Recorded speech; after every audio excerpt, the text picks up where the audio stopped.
Hello दोस्तों। Good morning. I hope आप लोग भी अच्छे होंगे और आप लोग की पढ़ाई भी अच्छी चल रही होगी। आज मेरे दिन की शुरुआत थोड़ी लेट हुई थी, करीब 7 बजे के समथिंग। मैं 7 बजे उठी क्योंकि रात में थोड़ा सा नींद डिस्टरबेंस हो गई थी और नींद पूरी नहीं होगी तो पढ़ाई कैसे पूरी होगी, इसलिए मैं थोड़ा सा लेट उठी। और नींद पूरी करने के बाद मैंने सारा घर के काम किए, ट्यूशन पढ़ाया जो मॉर्निंग वाले बच्चों को पढ़ाते हैं। उसके बाद मैंने किचन में आ गई, दूध वगैरह गरम किया और बेटे के लिए दूध मैं गरम करके रख दूंगी क्योंकि वो रात का दूध है, वो ख़राब हो जाएगा। फिर ये मुझे परेशान कर रहा था तो मैंने उसको सुला दिया। सुलाने के बाद मैं बकाया जो अपने काम है वो करूँगी। बीच बीच में मुझे बेटे को भी देखना पड़ता है क्योंकि अभी बहुत छोटा है, उसमें इसकी कोई गलती नहीं है और उसकी केयर करना मेरा फ़र्ज़ है। तो मैं उसको बीच बीच में भी देखती हूँ, तो इसीलिए थोड़ा थोड़ा टाइम करके वो इतना टाइम हो जाता है कि मुझे बहुत कम टाइम समय पढ़ने के लिए मिलता है। लेकिन मैं हार नहीं मानूंगी और हिम्मत करके कैसे न कैसे मैं पढ़ाई करूँगी। जैसे बनेगा वैसे पढ़ूँगी, लेकिन पढ़ाई तो करनी है क्योंकि मुझे 2024 का जो रेजोल्यूशन है मेरा, मुझे उसमें जॉब लेनी ही है हर हाल में। तो यहाँ पर मैं दलिया बना रही हूँ। आप लोग भी मेरे वीडियो देख के अगर मोटिवेट होते हो तो कमेंट करके बताइए कि कैसा लगता है आपको मेरे वीडियो में। तो यहाँ पे मैं दलिया बना रही हूँ। दलिया मैं अपने लिए बना रही हूँ सिर्फ। दलिया खाना बहुत अच्छा होता है, तो सुबह सुबह मैं हल्का ही खाना खाती हूँ क्योंकि अभी मेरा ऑपरेशन हुआ था तो उसकी वजह से मेरा बेबी भी है बहुत छोटा, तो मैं बहुत लाइट सिंपल खाना खाती हूँ अभी फ़िलहाल के लिए। तो और वैसे भी आप लोगों को दलिया खाना चाहिए, बहुत अच्छा होता है हेल्थ के लिए। सुबह सुबह हेल्दी खाना होता है, ब्रेकफास्ट में बहुत अच्छा होता है। तो मैं ये बना रही हूँ अपने लिए, साथ ही साथ सारे काम निपटाऊंगी क्योंकि जब तक मेरा बेटा सो रहा है तब तक मैं जल्दी जल्दी सारे काम निपटा लूँगी। कभी कभी तो ऐसा होता है कि मैं उसको लिए ही बैठी रहती हूँ और आधा दिन निकल जाता है और फिर भी मैं कोशिश करती हूँ कि मैं अपनी पढ़ाई पूरी करूँ, चाहे मैं दिन में 1 घंटे क्यों ना पढूँ, लेकिन मैं पढ़ना नहीं छोड़ूंगी क्योंकि मुझे पढ़ना ही है हर हाल में। मैं अपने मन को कभी ये नहीं कहती हूँ कि आज नहीं पढ़ाई करूँ, मन को हमेशा ये कहती हूँ जब भी टाइम मिलेगा तो मुझे पढ़ाई करनी है। ये मेरा मतलब मन को ऐसा मैंने कंट्रोल में कर रखा है। मन को आप जब कंट्रोल में करके रखेंगे ना तो आपका मन भी आपके लिए मोटिवेशन, आपके लिए रास्ते, चैलेंजेस को क्लियर करने के लिए तरीके, तमाम तरीके बताएगा, जिससे आप भी पढ़ाई करने के लिए समय निकाल पाएंगे आसानी से।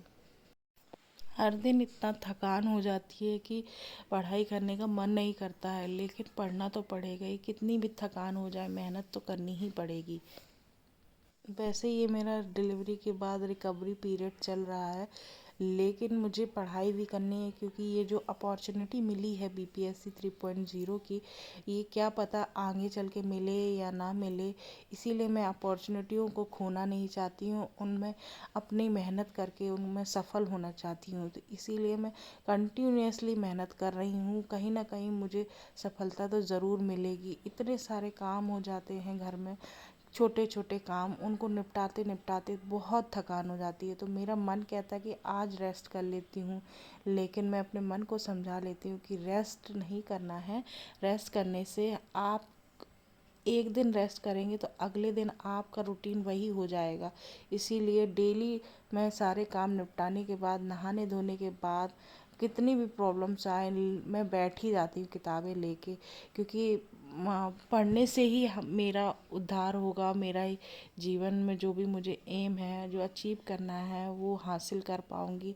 तो मेरा तो मेनली गवर्नमेंट जॉब अचीव करना है, तो मैं उसको कैसे भूल सकती हूँ। तो कितने भी काम निपटाने के बाद, थकान होने के बाद मैं बैठ जाती हूँ पढ़ने के लिए। तो यहाँ पर मैं दोपहर में नहा धोकर बैठ गई थी, लेकिन मेरा बेबी ना वो परेशान कर रहा था, सो ही नहीं रहा था और लेटने का नाम ही नहीं ले रहा था। तो मैंने कहा उसको गोदी में ले लेती हूँ, गोदी में लेकर ही पढ़ाई करती हूँ। तो वो देखिए गोदी में कितने आराम से खेल रहा है, लेकिन बिस्तर पर बिल्कुल भी नहीं लेट रहा था क्योंकि लेटने से उसको पता नहीं क्या प्रॉब्लम हो रही थी, गोदी में ही वो रह रहा था। तो मैंने कहा गोदी में कब तक उसको लिए बैठी रहूँगी, बैठने के साथ साथ मैं पढ़ाई भी कर लेती हूँ।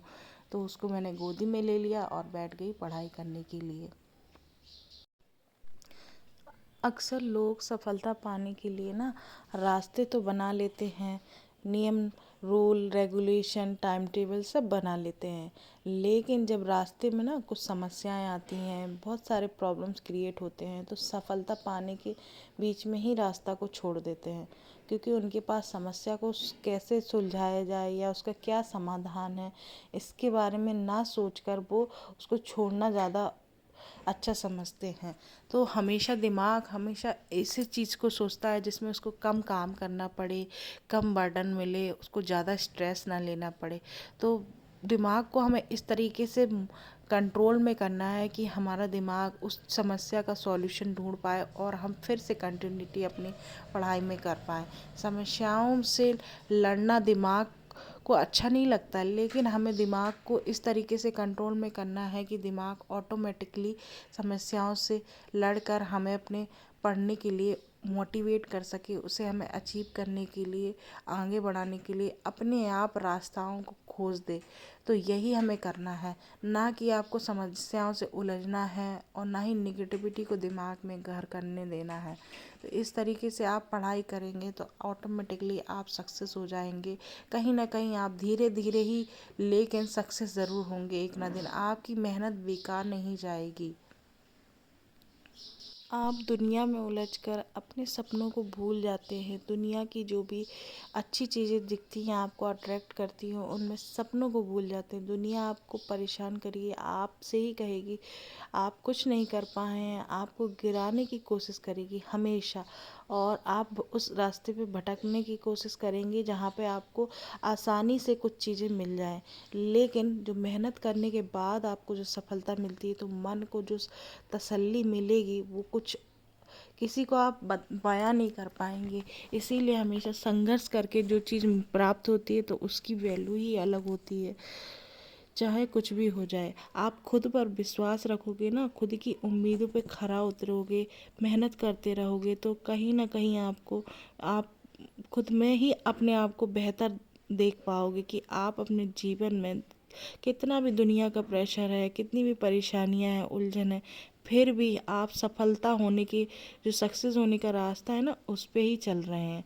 आपके जीवन में एक ना एक बार वो दिन ज़रूर आएगा जब सारी दुनिया आपके खिलाफ हो जाएगी, आपकी प्रॉब्लमें क्रिएट होती जाएंगी, आप बस अकेले रह जाएंगे अपनी ज़िंदगी में।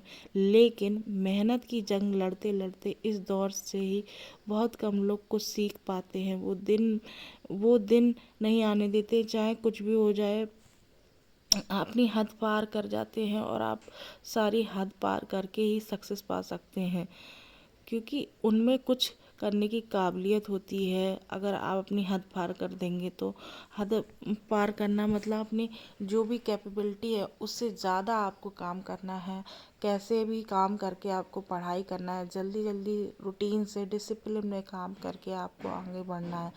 आपको अच्छा परिणाम ना मिल रहा हो फिर भी आपको उसी रास्ते पे चलना है। हाँ, कभी कभी रास्तों को बदलना पड़ता है, लेकिन आपको लग रहा है कि उसमें कुछ ना कुछ आपके जीवन में परिवर्तन हो रहा है, तो आप उस रास्ते पे चलते रहिए और आगे ज़रूर सक्सेस होंगे। आपकी सफलता के बीच में जो कुछ भी है उसे तोड़ मरोड़ डालो, उसे जैसे भी हो सके जल्दी छोड़ो। घर की प्रॉब्लम है, जो भी घर की जिम्मेदारियां हैं, पढ़ने के इरादे से बाहर जाओ, कहीं पे भी बैठ के पढ़ो, छत पे बैठ जाओ, वहाँ पे मेहनत करो, अपने रास्ते में जो भी समस्या है उसका समाधान ढूंढो, क्योंकि आपके ही समाधान आपकी आने वाली ज़िंदगी बदल कर रख देगी। फैसला आपके हाथ में, फैसले पर दुनिया टिकी है। दुनिया का क्या है, आपके खिलाफ हो जाएगी, कभी आपको कुछ भी बोलेगी, कल सफलता मिलने पर ही आपके साथ होगी, ये आपको तो पता होना चाहिए। दुनिया हमेशा आप अपने फैसले बदलती रहेगी, सिर्फ याद रखना कहीं आपके माता पिता का एक फैसला आपको कुछ ना कुछ कर पाने की वजह ना दे। इसलिए आप अपने समय को बर्बाद बिल्कुल मत करिए, कल का समय आपका होगा, और हार्ड वर्क करते रहिए। आपको वीडियो अच्छा लगा हो तो थैंक यू फॉर वॉचिंग। ज़रा भी मोटिवेशन मिला हो तो हिट दी लाइक बटन, कमेंट करिए कोई भी प्रॉब्लम हो रही है पढ़ाई में, थैंक यू। और सब्सक्राइब करिए चैनल को, शेयर करिए और यहाँ पर मैं हिस्ट्री पढ़ रही हूँ, जो गांधी जी का मेन चैप्टर है, असहयोग आंदोलन और जो भी हैं उनके पूरे सविनय अवज्ञा आंदोलन, ये सारे मैं पढ़ रही हूँ। तो यहाँ पे मैं हिस्ट्री का पोर्शन निपटा रही हूँ, बहुत बड़ा पोर्शन है लेकिन मैं उसको धीरे धीरे निपटा रही हूँ। इसी तरीके से मैं पढ़ाई कर रही हूँ। आज मैंने ज़्यादा पढ़ाई नहीं करी है, हाँ करीब 2 घंटे 2.5 घंटे पढ़ाई करी है। कुछ यूट्यूब से भी वीडियो देखे थे। यहाँ पे ये बुक मेरे पास पड़ी हुई थी तो मैंने इससे हिस्ट्री का जो पोर्शन है वो थोड़ा बहुत कंफ्यूजिंग हो रहा है, इसीलिए यूट्यूब से भी मैं बार बार उसको क्वेश्चंस देख रही हूँ, क्योंकि बार बार देखने से चीज़ें याद होती है डिस्कशन करने से। लेकिन अभी फ़िलहाल तो मैं अकेली हूँ, डिस्कशन करने के लिए कोई है नहीं, तो यूट्यूब से जो क्विज़ वगैरह के क्वेश्चन आते हैं तो उनसे मैं बार बार रिवीजन कर रही हूँ। तो वीडियो अच्छा लगा, thank you for watching, take care and bye bye.